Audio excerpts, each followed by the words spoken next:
Mesdames et messieurs, bonsoir, bienvenue au 19h50. Voici les titres du journal.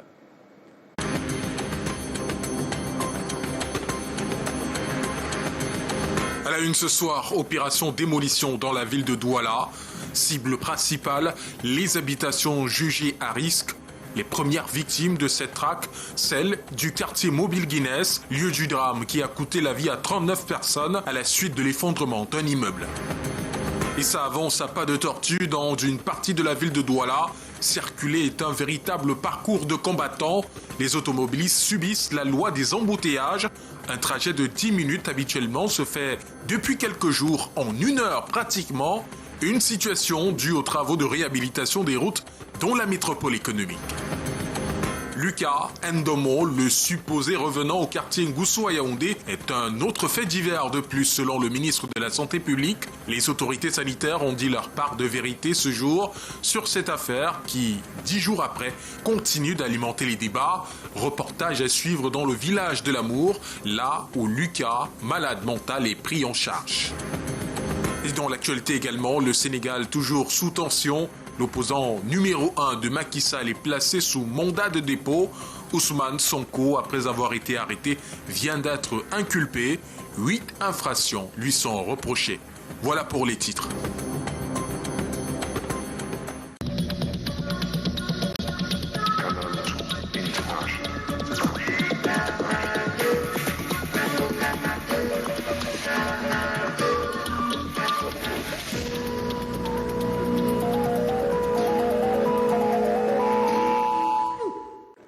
Un décor de chaos au quartier Mobile Guinness après le passage des engins ce lundi matin. Des habitations transformées en amas de gravats.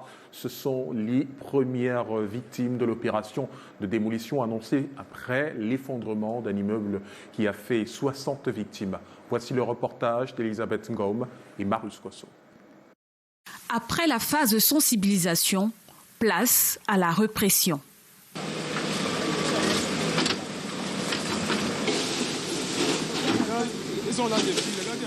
Sous le regard impuissant de son propriétaire, cet immeuble, qui était partiellement occupé, est démoli par les engins de la communauté urbaine de Douala. On était où avant qu'on construise sans permis de bâtir? Vous êtes sûr que vous avez déjà détruit combien de meubles ici à Douala parce que ça n'a pas de permis de bâtir? On va détruire maintenant. Parce que l'immeuble est en danger. C'est pour mettre le quartier où les gens doivent aller où? Dans ce secteur, au lieu dit derrière Mobile Guinness, plusieurs constructions ont été marquées de la croix de Saint-André. Un mal nécessaire pour les populations qui ont encore en mémoire l'effondrement de l'immeuble voisin. Je paie le prix de ça. Voilà ma fille à cause d'un immeuble mal fait. Et on a perdu des vies, non seulement ma fille, mais il y a des centaines de vies qui sont parties là-bas. Donc pour moi, c'est juste pour sauver encore d'autres vies. Je ne vais pas vous mentir, nous par derrière, quand on voyait les gars de la commune mettre là, on se disait que bon, c'était juste du bluff. Mais si actuellement ils sont en train de réagir, vraiment, c'est applaudi. C'est la mesure de sécurité que vous êtes en train de faire. Parce que si c'était comme ça depuis, c'est que beaucoup de gens ne mourraient pas là-bas comme ça. Un peu plus loin, on tente de récupérer quelques matériaux avant le passage du poclin de la communauté urbaine. Les autorités rassurent quant à la continuité de cette opération de démolition dans toute la ville de Douala. Dans ce secteur, après ce bâtiment, nous descendrons pour le deuxième bâtiment. Mais il y a d'autres qui menacent ruine, mais qui demandent d'abord des expertises. Donc ce programme va continuer parce que certains immeubles ont déjà été identifiés.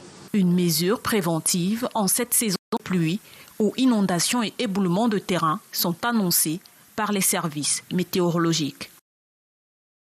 Et en plus d'un éventuel effondrement, les populations vivent la peur dans le ventre en raison du climat d'insécurité qui règne dans la ville de Douala. Celle-ci se plaint d'une recrudescence des agressions, beaucoup plus au quartier Nouvelle où une jeune femme a récemment perdu la vie alors qu'elle tentait de se libérer de son bourreau de retour d'une cérémonie de mariage. Voici le reportage Taroun Nazira et Henri Tinda. L'agression à 18h.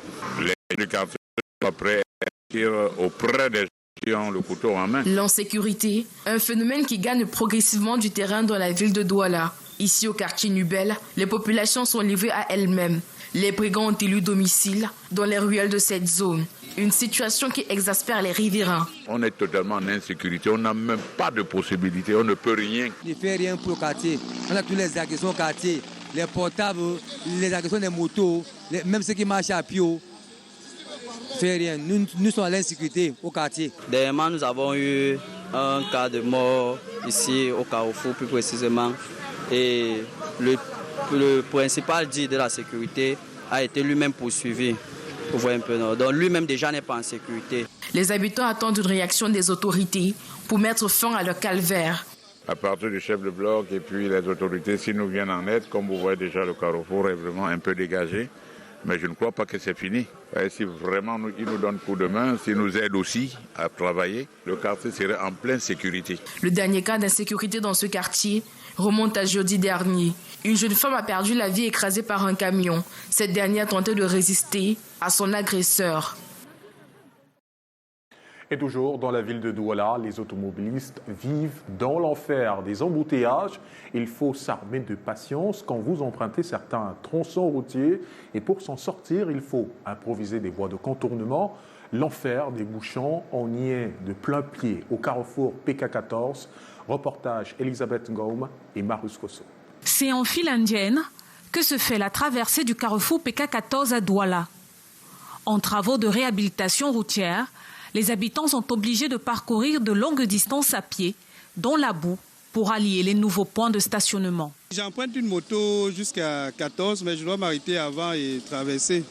Avec le rang, la boue et tout ça, c'est pas évident. Déjà même que de 14 jusqu'à 17, c'est invivable. C'est pas évident parce qu'ils sont venus, ils ont installé le matériel, ils ont bloqué. Hier soir, par contre, quand je rentrais, j'ai constaté qu'ils n'ont pas travaillé de nuit.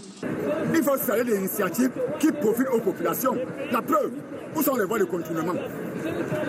Monsieur le maire de la ville, une fois que les pavés seront mis, une fois que vous aurez fait votre initiative, veillez à ce que les maires n'installent pas les commerçants sur le trottoir. C'est ça qu'il est question. Le supplice est général. Piétons, motocyclistes, commerçants subissent les affres des embouteillages dans cette zone, malgré les voies de contournement improvisées. À l'entrée mairie, vous sortez sur la mer noire, la jante mer noire. Vous reprenez encore l'embranchement de la mosquée jusqu'à 1000 francs à PK15.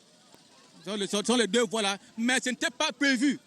Il n'y a pas de plaques de signalisation. J'ai moins de clients que les autres jours parce que tout est bloqué.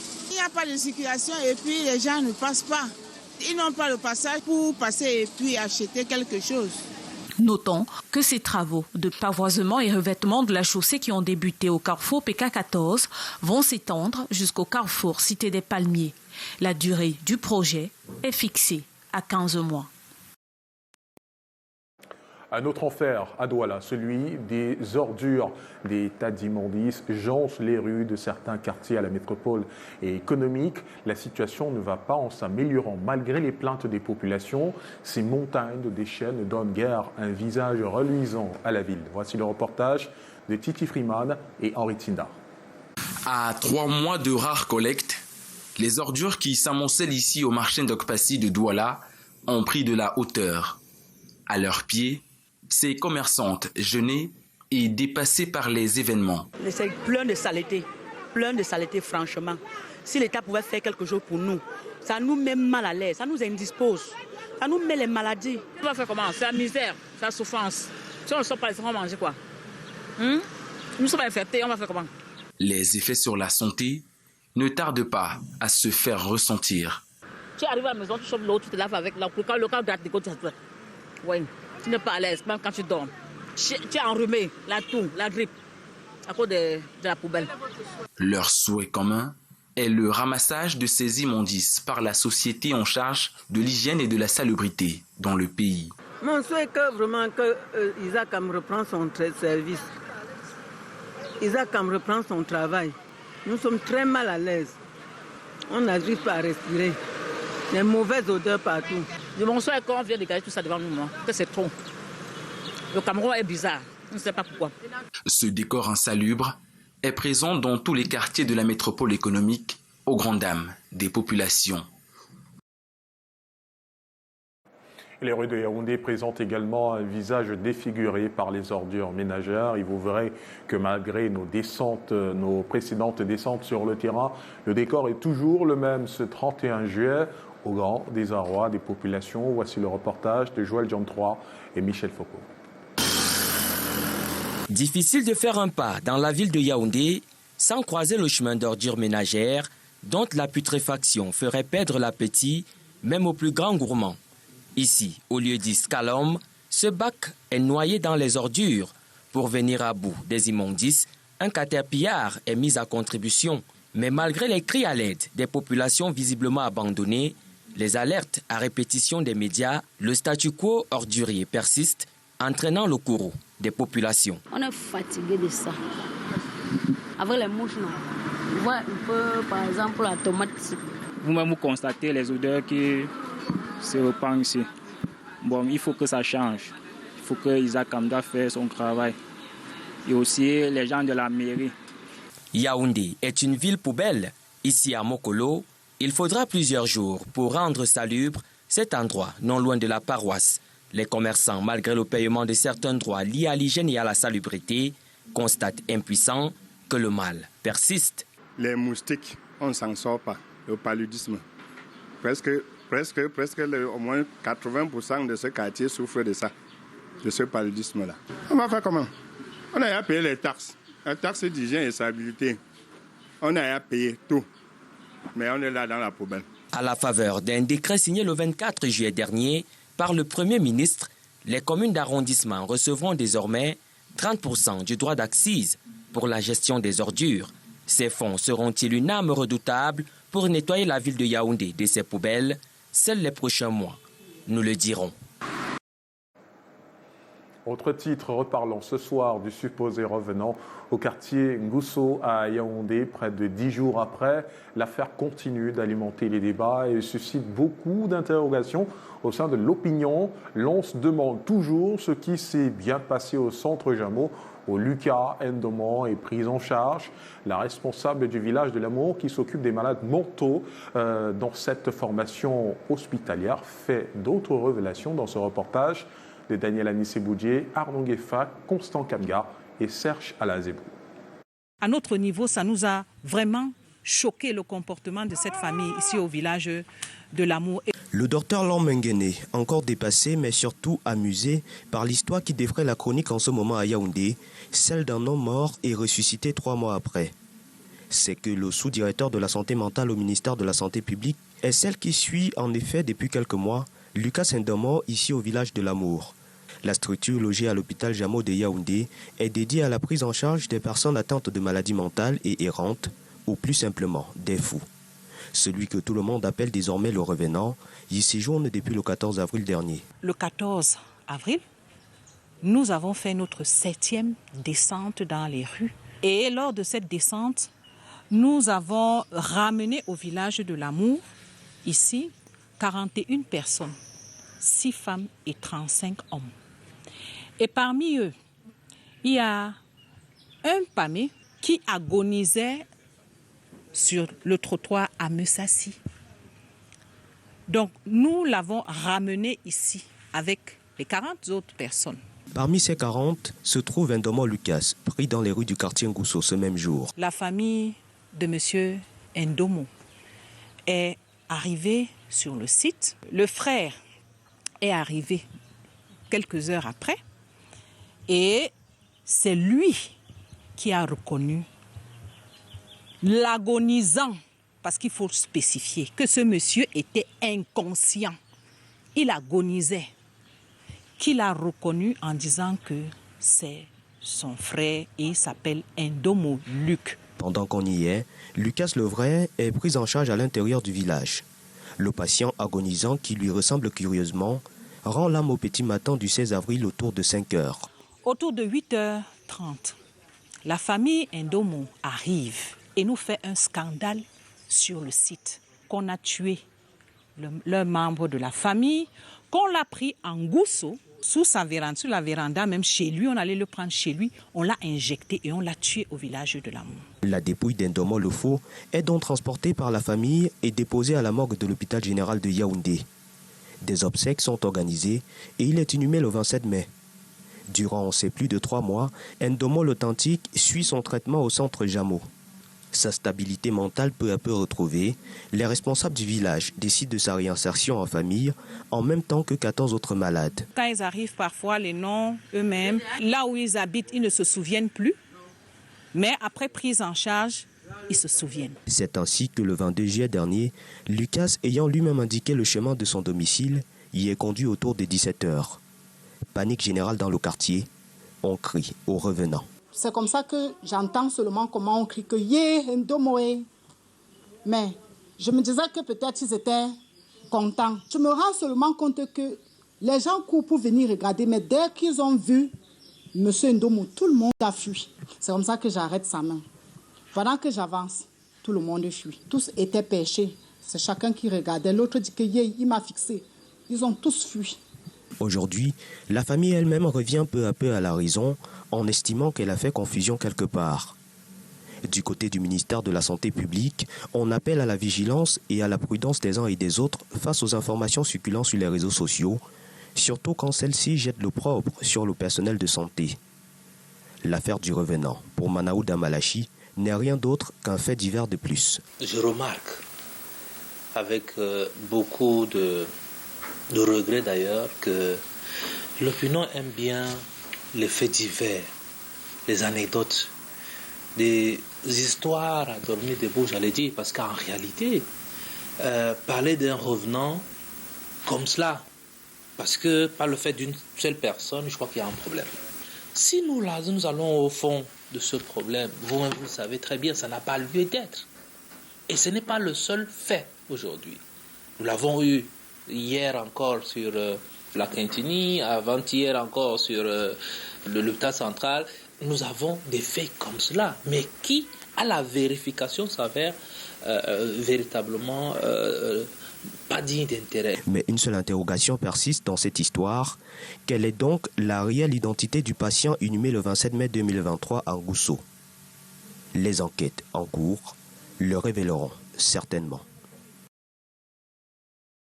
La femme africaine est à l'honneur ce 31 juin à l'occasion de la 61e édition de la journée dédiée, journée placée sous le thème « Rôle de la femme dans la consommation de la paix pour l'opérationnalisation de la zone de libre-échange continentale africaine » sous l'égide du ministère de la promotion de la femme et de la famille. C'est un prétexte pour rappeler aux femmes l'importance d'être entrepreneurs pour valoriser les richesses du Cameroun. Je vous propose d'écouter Marie-Thérèse Abenaondoa, ministre de la promotion de la femme et de la famille, dans cet extrait sélectionné par Bénédicte Ngono et Michel Foucault. Vous savez qu'on ne peut pas évoluer en marge de cette importante structure qui va nous permettre d'écouler nos produits et surtout d'avoir des devises, c'est-à-dire d'avoir des moyens. Donc, il est absolument important d'attirer l'attention des femmes qui sont les principales cultivatrices, les principales personnes qui produisent des biens qui ne sont pas suffisamment valorisés. Il est important de les familiariser avec les CAF pour qu'elles puissent comprendre de quoi il s'agit et pour qu'on ne reste pas en marge. Et les femmes gagnent du terrain dans le domaine de l'entrepreneuriat, que ce soit dans l'agriculture, le digital, l'élevage ou même l'agroalimentaire. Elles militent par leur travail pour sortir des carcans des tâches dites de basse classe. À l'occasion de la 61e édition mondiale de la femme africaine, allons à la découverte des challenges de ces Amazones à la conquête de la zone de libre-échange continentale africaine dans ce reportage de Bénédicte Ngono et Michel Foucault. Voici Doris, 32 ans, entrepreneur depuis 2 ans. Quand elle a décidé de pousser les portes de l'entrepreneuriat, son objectif était de redonner la valeur aux femmes africaines. On sait d'habitude que la femme a sa place à la cuisine.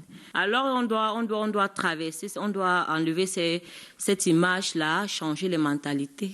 Pour y arriver, elle a choisi l'agroalimentaire. Un secteur qui lui permet non seulement de sauvegarder et faire connaître l'héritage du Cameroun, mais aussi et surtout les savoir-faire féminins.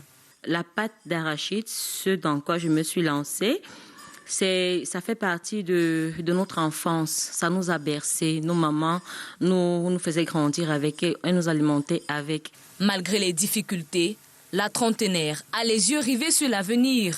Un marché plus grand, la zone de libre-échange continentale africaine. On va pouvoir signer des partenariats, d'abord dans la zone de la sous-région. On va d'abord commencer par là avant de continuer un peu plus haut. Comme elle, Alice a également choisi l'agroalimentaire, l'option de la tisane. Malgré 3 années à œuvrer dans ce domaine, elle avoue avoir des difficultés à se mouvoir à cause de son statut de femme mariée. Déjà, comme vous voyez, moi je suis là avec mes 2 enfants. Je dois les trimballer partout pour travailler. Du coup, il y a des événements où je ne peux pas aller parce que les enfants n'ont pas accès aussi. Il y a ce problème que pour faire certaines transactions, certaines opérations, il faut l'aval du mari. Cette 61e journée mondiale de la femme africaine est donc l'occasion de célébrer et donner la force à ces femmes camerounaises qui repoussent sans cesse leurs limites. Le Cameroun mal classé par l'agence de notation américaine Moody's Investment Service. L'institution a baissé de 2 crans la note en devise et en monnaie locale du pays.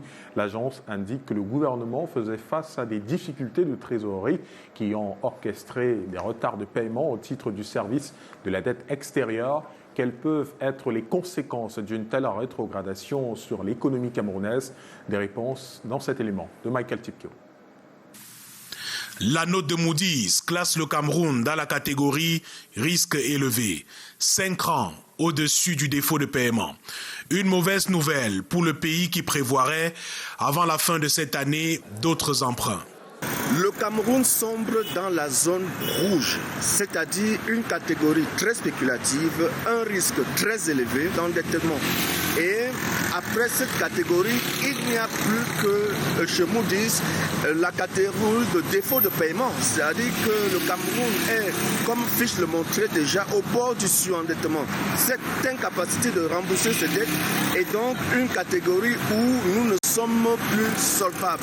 Les retards de paiement soulevés par Moody's concernent les emprunts dus à Deutsche Bank Spain, un créancier privé dont l'encours vis-à-vis du pays est de plus de 20 milliards de francs CFA. Conséquence, Yaoundé paiera désormais des coupons plus chers pour pouvoir emprunter sur le marché international. Le Cameroun empruntera de plus en plus cher sur le marché. Le taux d'emprunt sera élevé. Alors que lorsque nous avons une meilleure notation, on emprunte moins cher, on achète l'argent moins cher. Dans le rapport de l'agence Moody's, on peut également lire que la note CAA1 du Cameroun reflète la faible efficacité de sa politique budgétaire et la faiblesse de son cadre institutionnel malgré certains progrès dans le cadre du programme actuel du FMI visant à améliorer la discipline budgétaire et à élargir l'assiette fiscale. Il faut regarder un problème d'indiscipline budgétaire. Nous n'arrivons pas à tenir le budget et nous n'arrivons pas à gérer de l'argent. Et c'est pour ça que l'on nous mettra sous austérité. Quand on nous met à la catégorie CAA, ça veut dire qu'il y a encore espoir qu'on peut nous redresser. Il faut regarder aussi que nous avons un problème d'investissement dans des secteurs non productifs. On emprunte pour faire fonctionner des entreprises en faillite. On emprunte pour payer les charges de fonctionnement, ce qui ne se fait pas. On doit emprunter pour faire des investissements productifs et donc pour créer la richesse. Les économistes sont unanimes. Un relèvement de la note du pays demande des réformes audacieuses sur le plan de la gouvernance.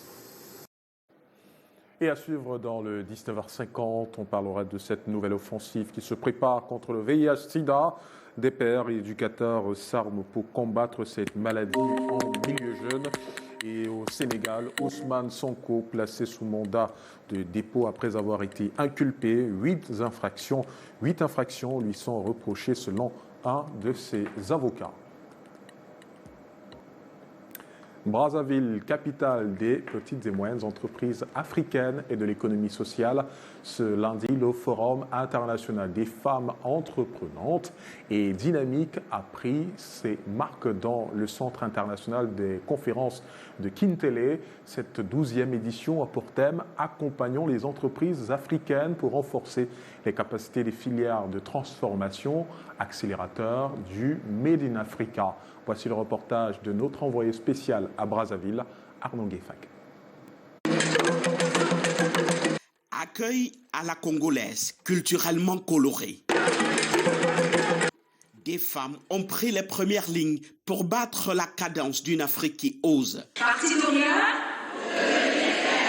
Le secret vendu ici est l'entrepreneuriat des femmes et le travail acharné. Seul le travail paye. Il ne faut jamais t'entamer. Il faut se battre, se battre. Vous êtes le pilier du développement, la garante du bien-être, du bonheur et de la prospérité dans ce monde. Elle porte la voix du Forum international des femmes entreprenantes et dynamiques. La ministre congolaise en charge des PME épouse le thème de cette 12e édition.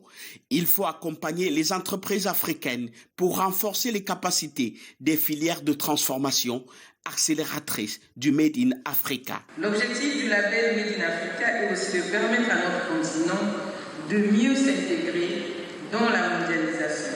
Le gouvernement congolais est dans le bain de cette offre de développement au féminin pour le continent. Le gouvernement de la République du Congo, par ma voix, réaffirme sa détermination à œuvrer à la mise en place des politiques et des programmes destinés à relever les défis auxquels sont confrontées les femmes. Les femmes entreprenantes et dynamiques venues des 25 pays sont en vitrine ici.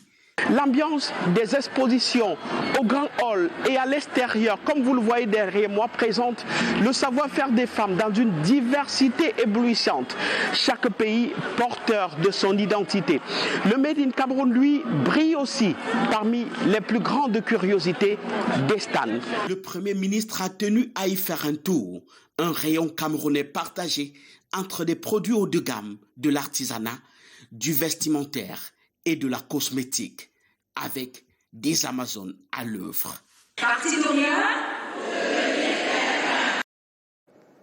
Les synergies africaines contre le sida et les souffrances poursuivent sa lutte contre le VIH.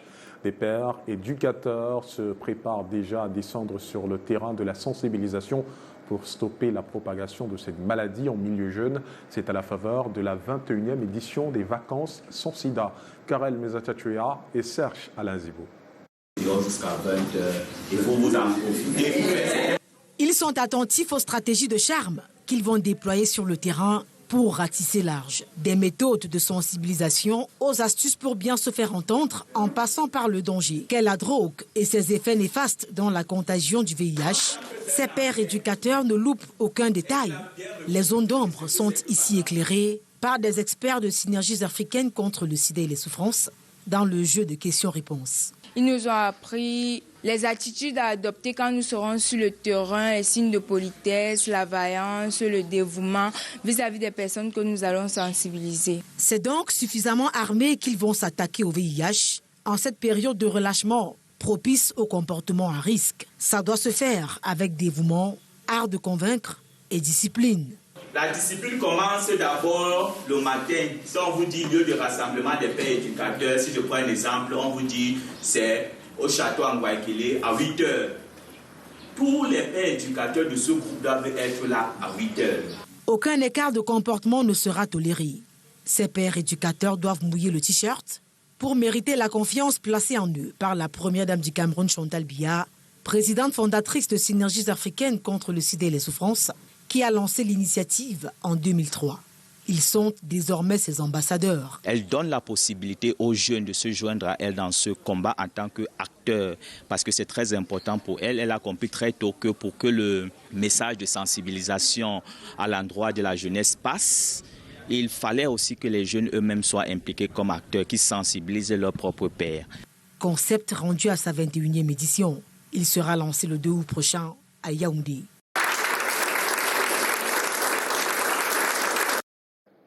Et le second sommet Afrique-Russie a été l'occasion pour le Cameroun de démontrer ses potentialités, notamment dans le domaine de la recherche et de l'innovation. À travers le stand Cameroun, les visiteurs ont pu découvrir quelques produits issus des chercheurs camerounais. Retour sur ces moments de marketing avec Joël Diom 3. En marge des travaux du second sommet Afrique-Russie, se tenait une foire exposition à laquelle le Cameroun démontrait toute l'étendue de son savoir-faire en matière de recherche.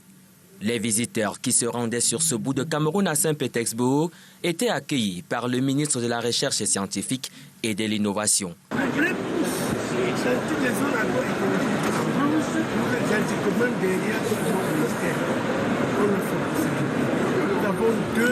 avons déjà sélectionné 2 espaces qui ont le même degré de planification que les vrais. Nous avons des terres arables, nous avons une jeunesse dynamique. Cet espace dénommé Cameroun était l'un des plus sollicités par des médias et visiteurs curieux d'en savoir un peu plus sur le pays de Samuel Eto'o, une vitrine éloquente pour présenter le potentiel et les performances des chercheurs camerounais. Le ministre est clairement pour un transfert de technologies. La Russie possède des technologies qui permettent de produire de l'électricité à très bas prix et avec des petits réacteurs. C'est ce que nous appelons l'isolation pacifique du nucléaire. Nous venons chercher ça aussi. Le ministère en charge de la recherche n'est pas rentré les mains vides du sommet de Saint-Pétersbourg. Il y a eu des partenariats noués dans des domaines tels que la recherche, l'innovation, l'industrialisation, entre autres. Je vous amène à présent en Guazip, le village natal de Jean-Marc Ella, universitaire camerounais mort en exil au Canada. 15 ans après sa mort, ses frères, ses amis et ceux qui partagent sa pensée se sont retrouvés pour revisiter son œuvre immense afin de susciter aux générations actuelles et futures son appropriation. Comprendre Jean-Marc Ella, l'homme de la simplicité, de la théologie et de la croix d'une Afrique debout et de l'Afrique d'en bas, c'est une affaire d'Ambroise Foguet. Recueillement sur la tombe de Jean-Marc Ella, le prêtre catholique, l'universitaire, sociologue, anthropologue et théologien camerounais. Puis, vu de Nguazib, la terre de ses ancêtres à une vingtaine de kilomètres de Bolova, la ville qu'il a vu naître en 1936. Des ressortissants de cette patrie font, mais pas exclusivement, revisite la théologie de la libération. Il n'a pas toujours été suivi, mais je pense que de plus en plus, aujourd'hui, ces idées sont en train d'être saluées, d'être reconnues. Il représente quelque part ce qu'on peut considérer d'une manière technique comme une figure paradigmatique. Le courant de pensée de Jean-Marc Ella, père de l'Afrique d'en bas, mort en exil au Canada en décembre 2008. Jean-Marc Ella avait une option préférentielle pour le pauvre, pour le faible et l'orphelin. Pour l'illustrer, son séjour sur les montagnes de l'extrême nord aura permis auprès de Kidi et de Baba Simon qu'ils vivent cela. Est-il possible en contexte africain de promouvoir une théologie crédible et porteuse d'espérance au milieu des peuples dont le quotidien se résume par l'oppression, la corruption, l'injustice, la pauvreté, la famine, la maladie et la mort? Nous savons que les élites africaines ont contribué à la crise de leur continent. Les Africains doivent se mettre debout pour vivre dans la dignité comme Dieu l'a voulu. La théologie, pensait l'auteur prolifique, devrait être adaptée aux besoins des croyances locales. Il faut sortir des schémas économiques traditionnels et reconnaître que la priorité en Afrique noire doit d'abord être pensée à travers la sociologie et l'anthropologie. Les écrits de Jean-Marc Ella, l'homme de la kénose et de la transfiguration intellectuelle et humaine, n'ont jamais été aussi actuels que maintenant. Je crois que Jésus ressuscite lorsqu'on met quelqu'un debout. Le corps du Seigneur est fait des douleurs de l'homme écrasé par les injustices. La détermination de l'abbé Ella à faire la lumière sur l'assassinat du père jésuite Angébin 20 l'exposera aux menaces de mort, une situation qui entraînera précipitamment son exil au Canada. Du football à présent, le président du Unisport de Bafang était ce lundi devant la commission d'éthique de discipline de la Fédération camerounaise de football. Donald Ngameni répond enfin à la convocation de la FECAFOOT pour s'expliquer sur les propos jugés déplacés après la défaite de son club au Dynamo de Douala le 26 février dernier au stade de Japoma. Daniel Anissé-Boudjié et Bertrand Tiassé. Après plusieurs boycotts, Donald Ngameni se présente enfin devant la commission d'éthique et de discipline de la Fédération camerounaise de football. Le président de Unisport de Bafan est arrivé à Tinga aux environs de 12h ce lundi pour s'expliquer sur ses déclarations jugées déplacées après la défaite de son club face à Dynamo de Douala le 26 avril dernier à Japoma. Donald Ngameni accusait alors la fédération de trucage de matchs et autres tripatouillages.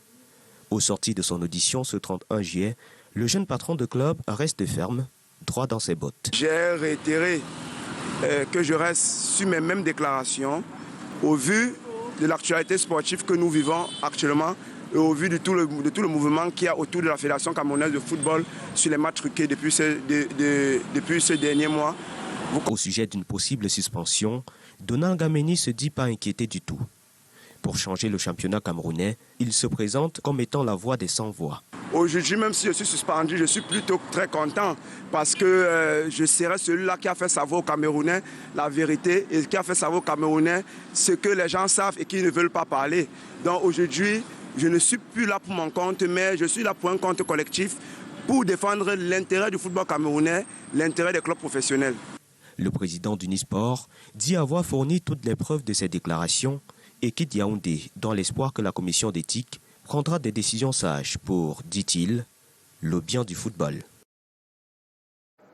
Au Niger, avalanche de condamnations et de sanctions contre les poutistes qui ont pris le contrôle du pays depuis le 26 juillet dernier. Au lendemain du sommet d'Abuja, c'est au tour des chefs d'État d'Afrique de l'Ouest de brandir l'argument recours à la force si le président élu Mohamed Bazoum n'est pas rétabli dans ses fonctions d'ici dimanche. Au cœur des tensions qui rappellent la transition anticonstitutionnelle survenue au Tchad après la mort d'Idriss Déby Itno sous le regard quasi complaisant de la communauté internationale. N'est-on pas là en présence d'un deux poids, deux mesures? Janice Kamga et Michel Foucault ont passé la parole à quelques experts. La dénonciation de l'accaparement du pouvoir au Niger rappelle étrangement celle survenue au Tchad après la mort du président Idriss Déby Itno. À quelques nuances près, des sanctions d'une rare violence prises à l'encontre de la junte militaire au pouvoir depuis le 26 juillet dernier. Ce qui s'est passé au Tchad, on a dû donc protéger l'enfant héritier. La France a été comme son parent, comme son mentor jusqu'à ce jour. Or, au Niger, c'est un coup d'État militaire, c'est une révolution du palais où le chef de la garde présidentielle décide que le patron ne fait pas bien le travail et que le terrorisme est en train de monter, qu'il faut rompre tout ce qu'il a construit avec la France. Mohamed Bazoum, donc il est éjecté du pouvoir. Entre ultimatum, menaces, le spectre d'intervention militaire, l'embargo financier et les suspensions d'aides multiformes, le parallèle avec le Tchad laisse plusieurs points d'interrogation. Serait-on en présence de sanctions internationales à tête chercheuse? Pourrait-on voir du deux poids, deux mesures dans la gestion de cette transition antidémocratique? Les mêmes aujourd'hui qui disent ne pas reconnaître le régime poutiste qui serait en place du côté du Niger, malgré l'émulation populaire, sont les mêmes qui reconnaissent le régime tchadien, qui, il faut le rappeler également, est un régime antidémocratique. Les voies à caractère démocratique qui, justement, consacrent l'arrivée au pouvoir n'ont jamais été respectées du côté du Tchad. Si, en plus, justement, de cette invitation du Tchad au sommet de la CEDEAO à Abuja, vous ajoutez également les multiples sanctions qui aujourd'hui sont émises contre un certain nombre de pays dans la sous-région ouest-africaine, comme quoi ceux-ci seraient des régimes antidémocratiques. Je parle ici du Mali, du Burkina Faso et du Niger jusqu'à hier. On observe que dans le cas du Tchad, il y a une forme d'aménagement. Le Tchad aujourd'hui n'est inquiété en rien. Il y a comme deux poids mesures dans le traitement, mais on ne peut pas dire de manière vraiment totale que c'est la même situation. Selon les experts, ces prises de position sont mues uniquement par un jeu d'intérêt dans un monde en proie à une tectonique où la multipolarité est la nouvelle donne. Leur lecture laisse peu de place à la junte qui aura du mal à résister à la pression des voisins de la CEDEAO et de Paris, à moins de recevoir un coup de pouce de nouveaux alliés comme la Chine ou la Russie. Ont-ils seulement intérêt ? Et ces poutistes accusent la France de vouloir intervenir militairement pour rétablir Mohamed Bazoum après le coup d'État. Le communiqué a été lu à la télévision nationale. Et au Sénégal, premier jour d'audition de Ousmane Sonko au palais de Dakar ce lundi. Ses avocats dénoncent le refus de voir leurs clients. On voit tout cela avec Lille Piedjou, Calvin Tekam dans Escalmonde.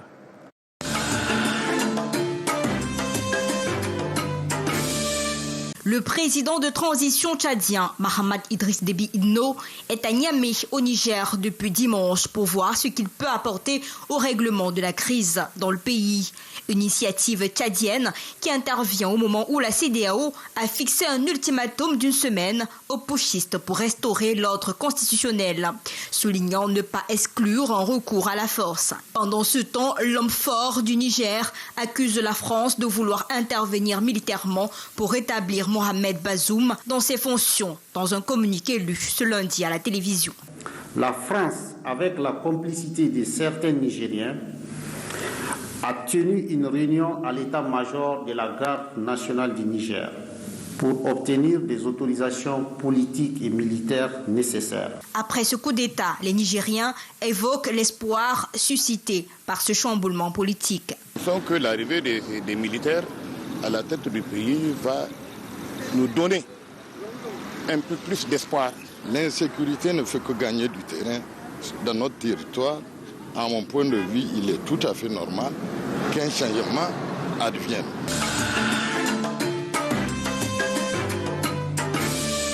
Des images du palais de justice de Dakar où se déroule l'audition de l'opposant sénégalais Ousmane Sonko, arrêté vendredi dernier et poursuivi pour appel à l'insurrection, atteinte à la sûreté de l'État, association de malfaiteurs en lien avec une entreprise terroriste.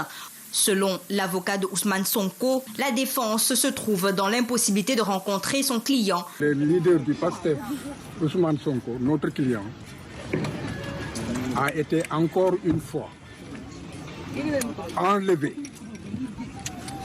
de chez lui avec une brutalité inouïe, indigne d'un état de droit. Je vais demander aux avocats présents de me suivre pour qu'on porte cette anomalie et cette violation encore des droits de la défense au niveau de l'opinion nationale et de l'opinion internationale. Dans la même veine, le ministre de la Communication, des Télécommunications et de l'Économie numérique du Sénégal informe le public en raison de la diffusion des messages haineux et subversifs relayés sur les réseaux sociaux dans un contexte de menace de troubles à l'ordre public. L'Internet des données mobiles est suspendu temporairement sur certaines plages horaires à partir de ce lundi 31 juillet.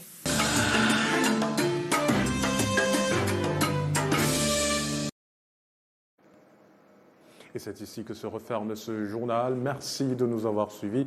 Je vous retrouve demain, même lieu, même heure, 19h50. Bonsoir.